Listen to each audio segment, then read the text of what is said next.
Thinking about who you can claim on your tax return can feel a little like solving a puzzle, especially when it comes to identifying everyone correctly. Getting this right is super important, not just for accuracy, but also to make sure you receive all the benefits you qualify for.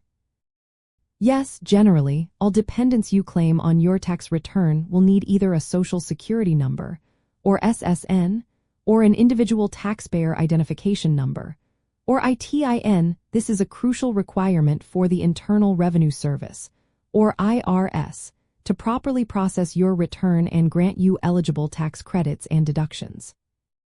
The reason for this identification requirement is rooted in tax law and the need for clear identification. The IRS uses these unique numbers to prevent fraud and ensure that tax benefits, such as the child tax credit, the credit for other dependents, or the earned income tax credit, are applied correctly to the right individuals.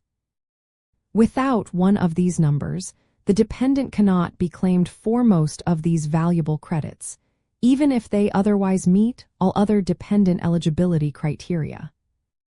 To figure out which number your dependent needs, you should first determine their citizenship and residency status. If your dependent is a United States citizen, a permanent resident, or a legally authorized alien allowed to work in the U.S., they will generally need an SSN. For dependents who are not eligible for an SSN, such as non-resident aliens or resident aliens who do not have and cannot obtain an SSN, an ITIN is the correct identification. You can apply for an ITIN by filing Form W-7 with the IRS, typically alongside your income tax return. It is important to remember that only dependents with an SSN can qualify you for the full child tax credit amount. If your dependent has an ITIN, they might qualify you for the credit for other dependents, which is a different credit with different requirements.